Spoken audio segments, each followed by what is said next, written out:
Now back to the listening room and your host, Robert Sherman. My guest today is Alexander Kipnis, and we've been having a fascinating conversation, fascinating to me at least. Mr. Kipnis has been telling me about his adventures all over the world, how he outwitted Goering, among other things, and his adventures with Beecham and Furtwängler and Weingartner. And one other that I thought I'd like to start with, Mr. Kipnis, and that is Richard Strauss, because you not only knew him, you not only sang under him, but he was even your accompanist at several recitals. So tell us about him, what he was like as a person and as a colleague. First, let me tell you, Mr. Sherman, it's a pleasure to be with you and to talk to you. And since we have an election day tomorrow, let me say the following. If it would be possible, I would give my voice for Toscanini as our president. I'm speaking as a musician. All right. I don't know how good politically or financially it would have been, but certainly musically it would have been perfect. First of all, I wanted to tell you the following. There was a little episode in my younger days when I was in Hamburg and later on in Chicago. John McCormack was alive, and a club in Chicago decided to have a banquet for Mr. John McCormack. And after eating a delicious meal and drinking some champagne, John McCormack was asked to say a few words. And he got up and said, "As you know, I am a singer, I am not a speaker. Let me sing something for you." And everyone agreed. So he started to sing one of his songs, and right in the middle of the first verse, he got stuck. He forgot the words. And then he said, "No, I don't know, am I a singer or am I a speaker?" Well, Strauss, coming to Strauss, I sang with him Rosenkavalier in Berlin, and then I sang with him many, many performances of Parsifal and Bayreuth. He was a highly intelligent man and a first-rate conductor, very witty, very quick, and also a diplomat. He had one passion which was known to us, to others we don't know. He loved to play skat. Skat is a German card game which is compared with the, shall we say, bridge. And a day without skat was a lost day. Parsifal is a long opera, and especially in Bayreuth, without cuts and very, very slow. When he started the introduction, we on the stage knew is Strauss having after the performance a skat party or not. Accordingly, the opera was about a half an hour shorter with skat than with skat. He was a great conductor and a fine musician, and he loved money. He could play for anybody accompaniment for 1,000 mark, no matter how good the singer was. But the condition was the singer had to play skat with him after the performance. I see. And then he was an authority on skat. not only the 1,000 mark which he received for the accompaniment, he won also the 1,000 mark which the singer also got for his fee. This was Richard Strauss. How were you as a Scott player, Mr. Kipnis? Did you I hold was your own after the concerts or not? I was a much better singer than a Scott player. I see. Now, I really should, under those circumstances, have taken Strauss to begin with. I didn't, of course, know we would talk about that, so I picked Mozart, and I picked the catalog aria, which is one of my very favorite operatic pieces, and it's interesting because you do it here in German. Now, I guess the first time you sang it, probably it was in German, is that right? That's right. I sang it for the first time in Germany, and I sang it all the time. As you know, all the operas in Germany are performed in the language of the country. Later on, in San Francisco, as well as in New York and in Buenos Aires, I sang the whole part in Italian. And now I can sing this opera just as you asked me. For Italian or German, I don't even have to open the score. And you don't get mixed up one between the other. You don't. No, music is a very peculiar thing. The melody reminds you of the words, and the words reminds you of the music. So you have two things to hold on.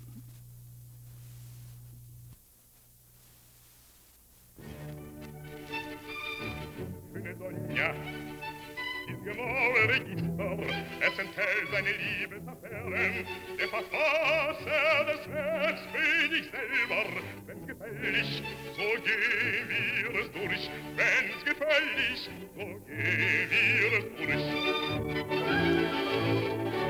In Italien 640, hier in Deutschland 230. Frankreich und 90 und wer sind aber in Spanien, ja in Spanien vom 1003, 1003, 1003. Hier ein schlichtes Bauernmädchen, dort die schönste aus dem Städtchen, Kammerzofe Baronessen, vollgewohnene Prinzessin, Mädchen sind vor jedem Stande, jeder Gasse und Gestalt, schön und es ist jung und alt. In Italien 640, hier in Deutschland 230, 100 in Frankreich und 90 in Persien, aber in Spanien,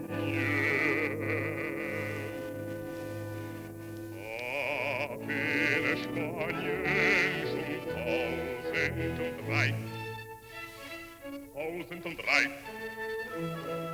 1003. Hier ein schlichtes Baumädchen und die Füße aus dem Städtchen, Kammerzofen, Baronessen und geborene Prinzessin. Mädchen sind vor jedem Fall, jeder Gatte und Gestalt, schön lässig, jung und alt, schön lässig, jung und alt.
ja die kleine, ja die kleine, ja die kleine, ja die kleine, ja die kleine, ja die kleine, die sei possierlich, die sei manierlich, sei fein und zierlich. Das dies mich ein Stofferhalle, schwer der manchmal auch selbst für Alte, doch wofür immer Güte ist der Jugend erste Blüte. Dass sie bleiches, ob sie bleiches, ob sie bettel, ob da reiches, ob sie bettel, ob sie reiches. Ihre Herr,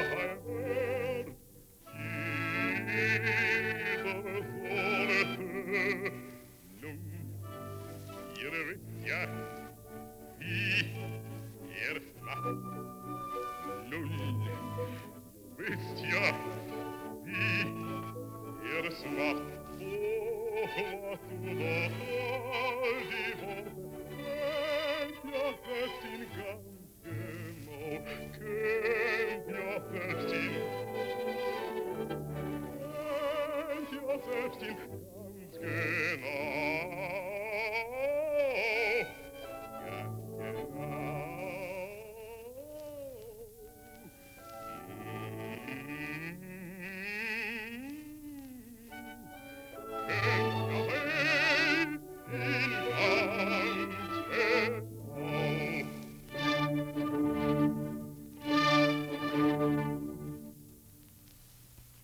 The catalog aria from Don Giovanni, sung in German by my guest, Alexander Kipnis. The orchestra conducted by Clemens Schmalstisch. I don't know that name at all, Schmalstisch. Who was he? He was one of the conductors, and his master's was at that time called, in Germany they called Elektrola, and he was one of the conductors. Schmalz. You have worked with virtually all of the great conductors. I mentioned some at the beginning of the program. You talked a little bit about voting for Toscanini and so on. What do you look for in a conductor when you were singing an operatic role? What did you want from the conductor? First of all, he should know the human voice, the possibility, what a human voice can do or cannot do. The conductor should understand the words of the score he's conducting. He should know also the tradition of a score. Some people are making fun about tradition, but the entire repertory, I would say almost the entire culture in opera house is based on tradition. If a conductor comes in and doesn't know anything about the tradition of Wagner or even of Mozart or Weber, he's completely lost. He is like a young man who doesn't know the grammar. He knows only words, and you cannot speak a language with only words without the grammar. A conductor has to have a humor, has to have the understanding. He must also be, has to have the enormous drive, the magic which a conductor should have.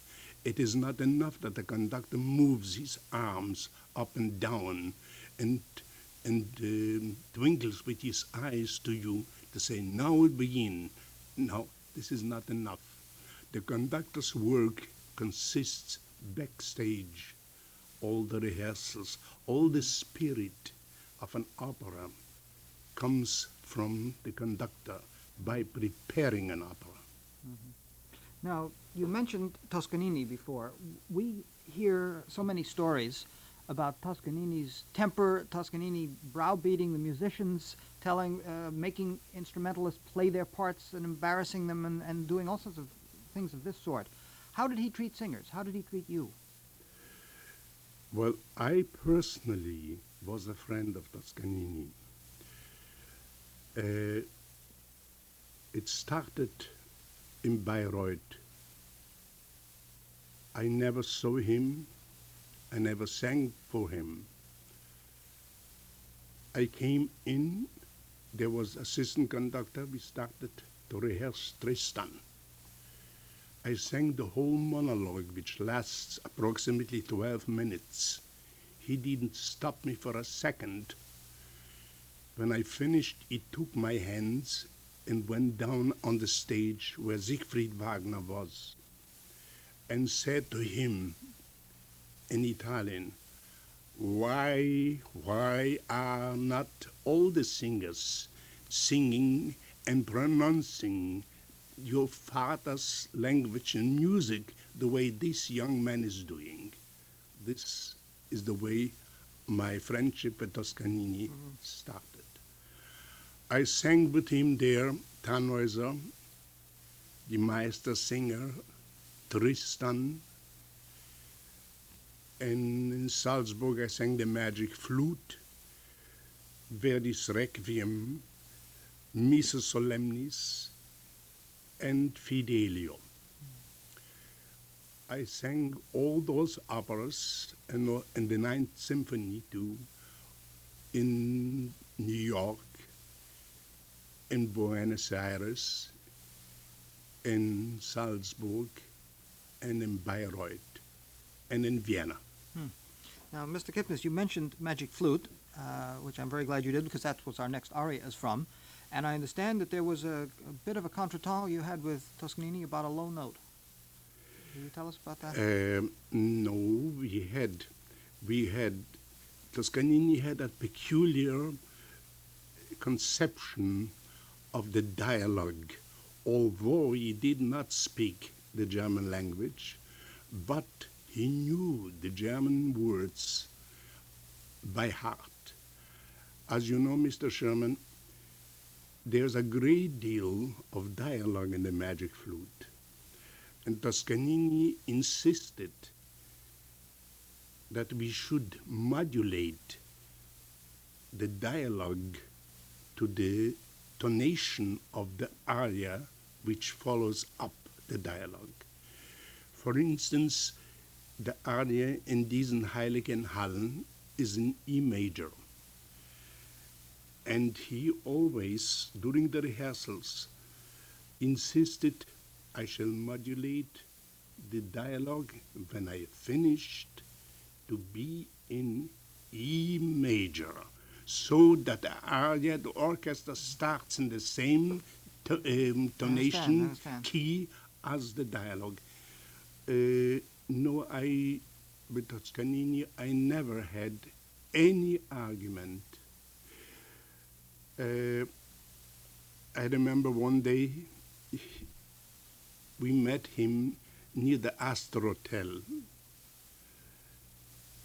And he said, come up and have a cup of tea. So we went up, my wife and myself. We were sitting there and talking about everything. And then he said, could you explain to me why the people whom I wanted to see and to talk like you are never coming up to me? And all the people whom I don't want to see are bothering me all the time and calling up. They wanted to see me, and so. At that time, we spoke about opera, about singers, and principally about conductors. I asked him what he thinks about Schuricht, about Furtwängler, about Kleiber, about Panizza, about all sorts of conductors. And nobody was good. All the conductors were bad. Then we started to talk about Nikisch. He said, "Ah, Nikisch, this was a conductor. Richter, this was one of the greatest. Von Bülow, this was the greatest of all of them." In other words, all the dead conductors were Very the good. best. Well, with that, unfortunately, this is not a Toscanini recording with you, Mr. Kipnis, but it is from the Magic Flute in Dyson Hilgenhallen, as you said, and let's hear it now.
Some clicks in our record, unfortunately, but what a glorious performance from Mozart's The Magic Flute, singing by my guest, Alexander Kipnis.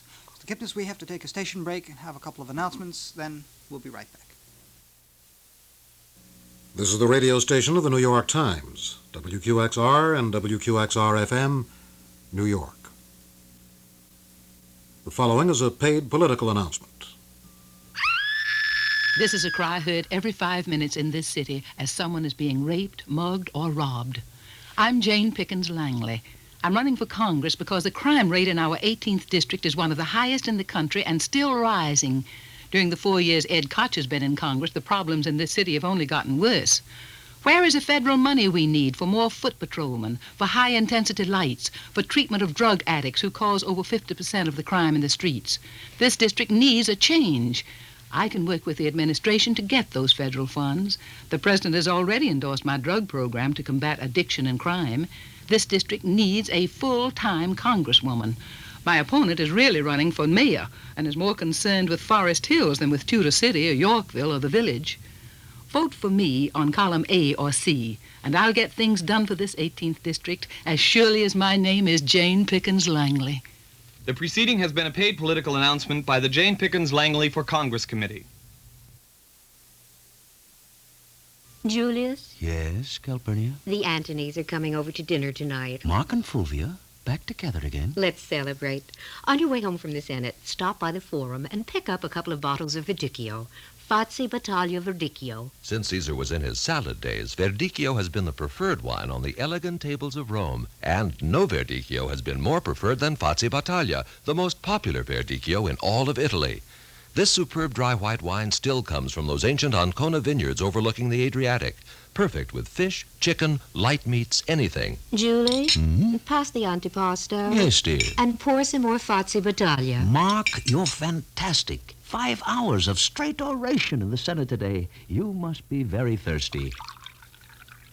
But we've got plenty of Verdicchio. Fazzi Battaglia Verdicchio. As in all things, Calpurnia, dear, your taste in Verdicchio is above reproach. Fazzi Battaglia Verdicchio, imported by Carillon Importers Limited, New York. Now back to Robert Sherman and his guest, Alexander Kipnis, in the listening room.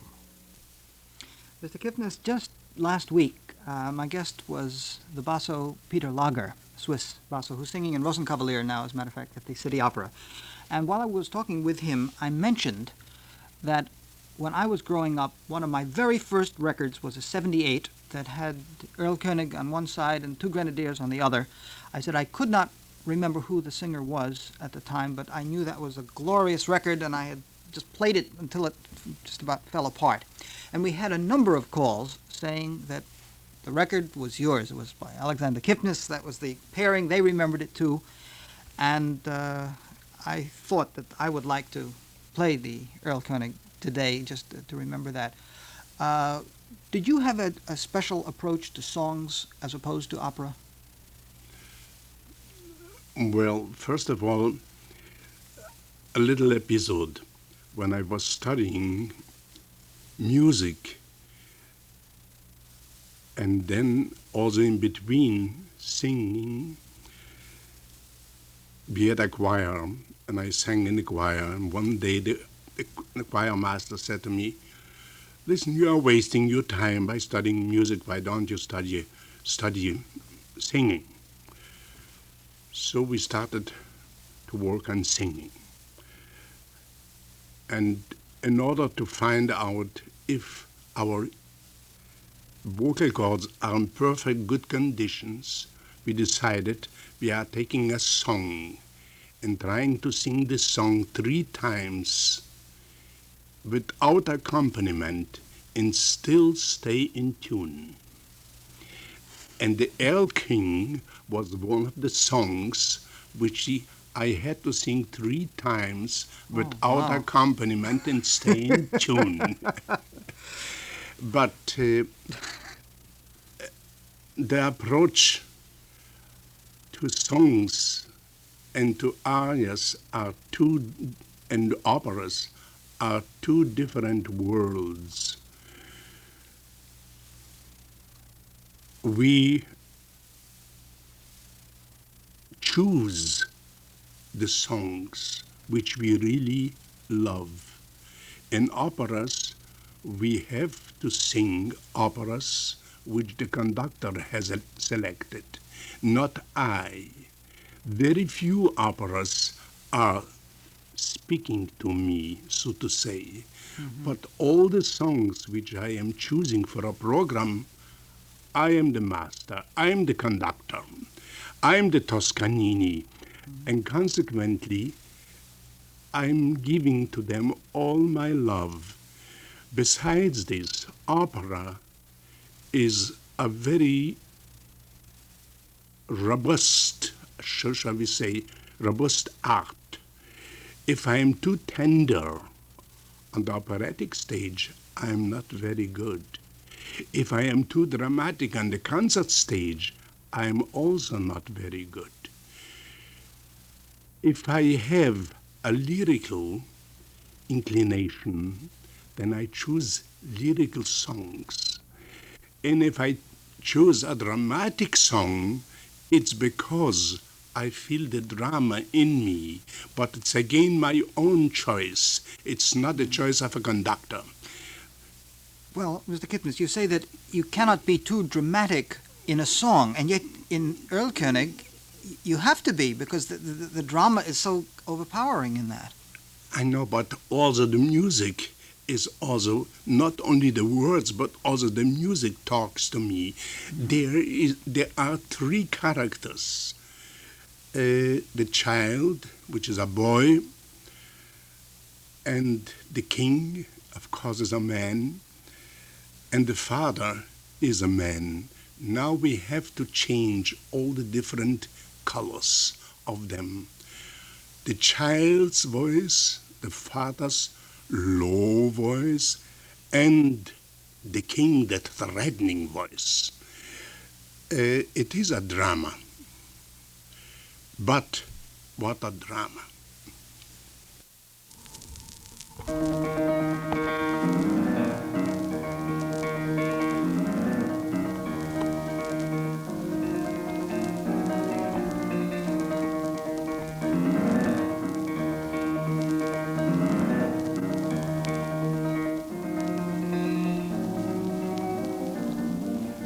Reitet so spät durch Nacht und Wind. Es ist der Vater mit seinem Kind. Hat den Knaben wohl in dem Arm. Fasst ihn sicher, hält ihn warm.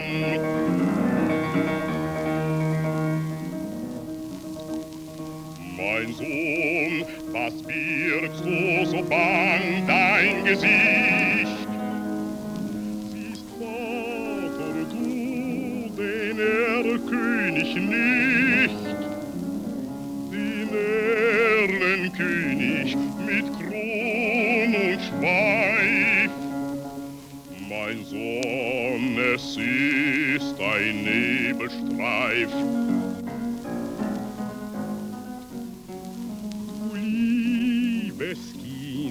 Komm, geh mit mir, gar schöne Spiele spiel ich mit dir.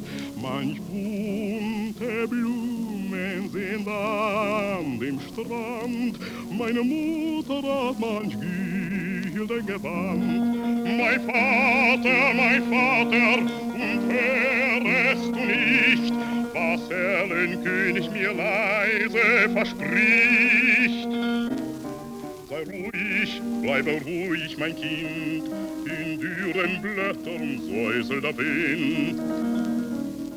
Bist feiner Knabe, du mit mir gehen, meine Töchter sollen dich warten schön, meine Töchter führen den nächtlichen Rhein und wiegen und tanzen und singen dich ein, und wiegen und tanzen und singen dich ein. Mein Vater, und siehst du nicht dort, Erlkönigstöchter am düstern Ort? Mein Sohn, ich sehe es genau, erscheinen die alten Weiden so grau. Ich liebe dich, mich Zeit seine schöne Gestalt. Und bist du nicht billig, so brauch ich Gewalt. Mein Vater, jetzt fasst mich an. Ist König, hat mir ein Leid getan. Dem Vater grauset's, reitet geschwind, hält im Arm das ächzende Kind. Reicht den Hof mit mir und Wort. In seinen Armen das Kind war tot.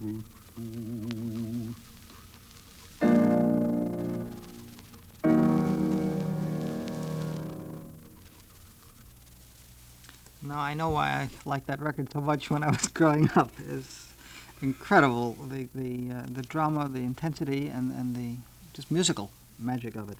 Alexander Kipnis and Schubert's The Earl King, the pianist Gerald Moore. Now we have one more pause, one more set of commercials, and then we'll head into our own finale. The first one is almost the same one that we did on the first hour about Macy's Election Day sale, and they want to be sure that you don't remember it. It is a special clearance today and tomorrow only, and you'll find great bargains on almost everything in the store, for instance, radios, televisions, and appliances. Sale prices are there on a huge selection of RCA, Zenith, Motorola. You can save $100 on a 25-inch diagonally measured color TV. That regularly $499. Today and tomorrow, $399. You'll find a 12-inch diagonally measured personal portable at $69. This is Macy's Election Day clearance and sale, radio, TVs, and appliances, and it's today and tomorrow only. And now, the cruise news for fall and winter vacationers. It's about Sea Venture, the new luxury cruise ship from New York. Sails on 7-day Bermuda cruises every Saturday. Has been for quite some time now, and it'll continue doing so through December 2nd. Thereafter, you should consider the West Indies cruises. The winter cruises on Sea Venture go from December 21st on through March 3rd. Those are 13 to 16 days each, and each calls at 6 luxurious ports in the West Indies. So ask your travel agent for color brochures or reservations on the West Indies and Bermuda cruises aboard flagship cruises Sea Venture. This is a ship registered in Norway, and prices are modest for such luxury cruising. Now, Mr. Kipnis, we turn finally to Russian music. You are actually Ukrainian by birth, is that right? That's right, yes. But I guess the other thing that I grew up knowing of you was Boris Godunov. And you mentioned before that operas don't always speak to you the way songs do. You can't always choose them. The arias are not always the ones that you might have selected. Am I right in thinking that you will make an exception in Boris and that here it does speak to you? Yes, this is a single opera which speaks to me, and I'm sure it speaks to everyone, to everybody. The music is beautiful, the words are clear, the music by itself sounds like music, and the words, of course, are Pushkin's words. They are beautiful, and the drama is very human, and there is no other opera in the entire repertoire which has such an appeal to singers as well as to the public. And there is no wonder that everyone loves this opera. And especially we Russians who are capable and able to speak the language are having a special pleasure in singing this sort of music. There is no other opera in the entire repertory which has touched me to such a degree as this opera. There was a time when musicians were striking against the gramophone companies, and for 3 years we could not record. And my contract with Victor was so: as soon as the strike is over, Boris Godunov is going to be recorded. Mm-hmm. Columbia had also the same idea. They had another singer, an Italian singer, and they recorded it 3 days before I did record. But gramophone companies have also their spies, and they have discovered that Columbia has recorded it. I was on a concert tour. I received a telegram from Victor. Will you please come to New York immediately? We have to record Boris Godunov, which we did at that time. And this is the product of this recording. Well, it certainly doesn't sound like a rush job in any way. But I guess this was a part that was so much a part of you. It was everything. I immediately canceled my tour and I came there. When I heard the recording of Boris Godunov, there was nothing to keep me Well, that I mean, you feel the kind of spirit that went into that, and here is the final scene. Actually, your final scene. Let's say the death of Boris from Boris Godunov of Mussorgsky. Alexander Kipnis, the soloist.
Вот, царь ваш, Cari, prostige, prostige.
I only wish we had time to play much more of Alexander Kipnis as Boris Godunov. Clock Scene, which we decided not to play instead of this. I listened to it Friday as I was preparing this program, and it was really an overpowering scene. It's so compelling, the way you put yourself into it and make it all come together. This was, of course, the Prayer and Death of Boris, Nikolai Berezovsky conducting, Alexander Kipnis as the unforgettable Tsar. And so we've come more or less to the end of our visit. It's been a thrill for me to have you here, needless to say. And I'm interested just what you are doing now with other singers. You are teaching a great deal still, are you not?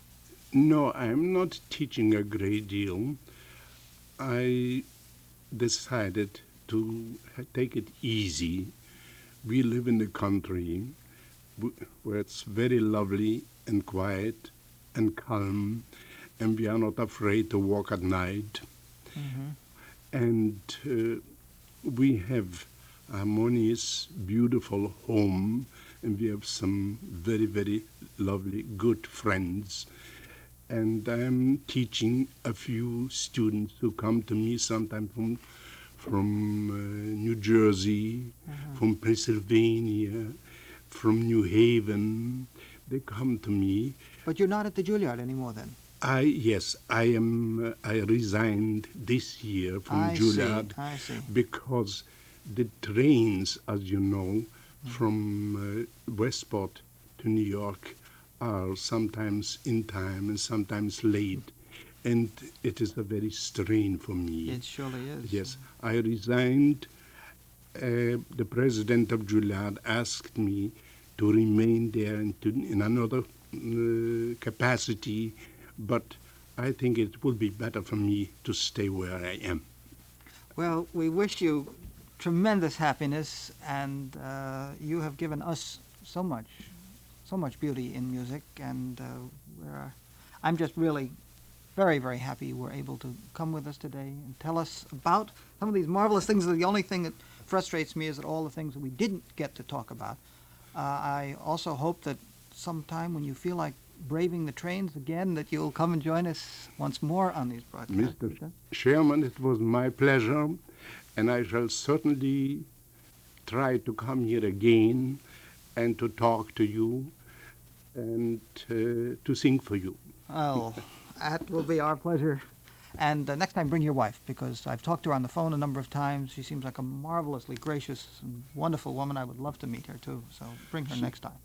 As I told you before, she was so sorry that she couldn't come, but her cough is so penetrating that even the microphone would take it off, you know. All right. We save that for next time also. Alexander Kipnis, again, many, many thanks to you. My guests tomorrow will be members of the Eastern Opera Theater, and we'll have some aria performances right here in the studio. So have a good day. Come back tomorrow morning. We'll see you at 10:06. This is the radio station of the New York Times. Life can begin at 55. If you're 55 or over, retired or not, you'll be interested in knowing about the benefits you'll get by joining the American Association of Retired Persons, as more than 4 million Americans have already discovered. AARP is an independent, non-profit national organization founded 14 years ago to find ways to a better life for mature men and women. Through membership in ARP, which costs only $2 a year, you'll be eligible for membership in a local ARP chapter. You'll qualify for group health insurance, be able to purchase medicines at reasonable prices for delivery by postage-paid mail to your home, enjoy special tour and travel services, and many other benefits. You'll receive information about association-recommended life and accident insurance and auto coverage with valuable guaranteed renewable features. You'll also receive the monthly ARP publications, which alone are worth the $2 membership cost. For more information, write to AARP, Department 3G, WQXR, New York 10036. WQXR and WQXR-FM, New York. Part of a good Greek time is usually good